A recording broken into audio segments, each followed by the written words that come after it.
payah kerja ngeleset amblek hilang 14. Oke, proses di situ yang harus ditingkatkan. Maka jemaah sekalian yang dirahmati Allah Subhanahu wa taala, ketika Rasul sudah pada tingkatan mahabbah, Rasul sholatnya pernah sholat sunnah yang itu diabadikan dalam kitab Qiyamul Lail. Rasul sholat 2 rakaat itu, rakaat pertama selain baca Al-Fatihah, baca surat Al-Baqarah plus surat Ali Imran. Anggap saja 1 rakaat 5 juz. Rakaat kedua setelah Al-Fatihah beliau membaca surat An-Nisa. Kalau dikumpulkan 2 rakaat itu anggap saja 5 juz setengah. Sehingga Sayyidah Aisyah radhiyallahu anha kalau cemburu ya wajar. Punya ungkapan, "Duh jenengan Kanjeng Nabi lapusi jenengan susah-susah sampai kaki jenengan bengkak. Padahal jenengan itu adalah orang yang tidak pernah menyakitin manusia. Surgamu jelas-jelas engkau telah diampuni oleh Allah Subhanahu wa taala. Tentunya jenengan enggak perlu susah. Kan gitu tuh kan.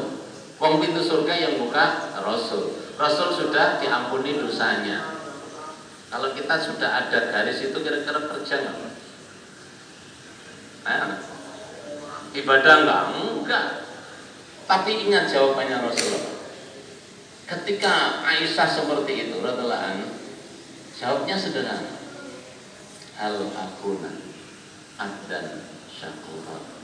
Wahai Aisyah, apakah aku tidak boleh bersyukur kepada Allah karena aku sebagai seorang hamba, Allah memberikan kenikmatan yang begitu besar. Sebagian nikmat waktu itu aku kembalikan untuk bermunajat kepada Allah Subhanahu wa taala. Bukan pahala lagi, Pak.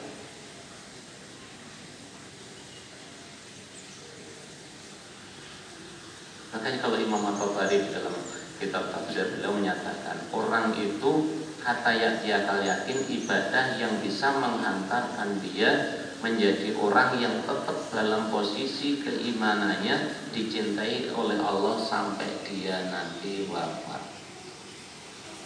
Nah kita ini ikhtiar sehat. Ikhtiar. Kalau tadi apa yang meninggal karena ya sudah ikhtiar, ya sebetulnya sudah.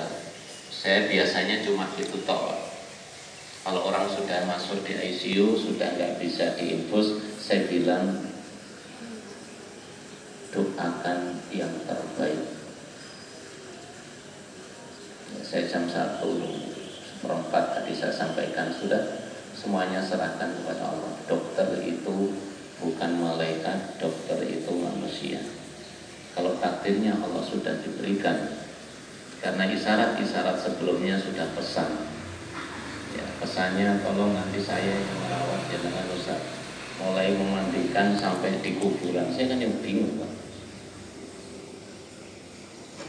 Ini kita doakan di malam sudah, tolong anaknya nunggu, tapi karena di ruang ICU nggak boleh ada orang. Saya bilang minta 1 orang anaknya atau istrinya untuk menjaga. Bilangin sama perawatnya, sama dokternya, tidak ada jaminan bagi dokter, bagi perawat untuk bisa mentalkin. Karena itu penting. Penting. Saya ingat umi saya ketika wafat, itu saya peluk di saat dia di ruang ICU.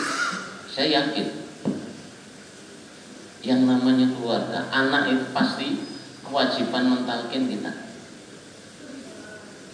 Ada jaminan dokter nanti nalkin, Pak? Iya kalau dokternya muslim. Karena ketentuan manusia itu di akhir. Kalau di perbuatan kita, amaliyah kita itu di awal. Innama amalu biniyat. Tapi ketentuan akhir itu innamal amalu bil khawatim. Allah itu akan menentukan seseorang pada akhir kehidupannya. Jenengan saya ini belum masa akhir, Pak. Yang tahu akhir kehidupan kita, takdir kita siapa?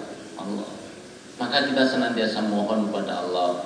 Mungkin tadi habis sholat kita minta husnul khotimah, minta dimudahkan tetap dalam posisi keimanan yang kokoh. Itu sarana agar kita tetap dalam kondisi kebaikan. Nah, kita berupaya pada tingkatan ibadah yang kita lakukan sudah pada tingkatan rasa mahabbah dan ridhonya Allah. Kalau urusan pahala, oke lah. Ya, kalau dulu-dulu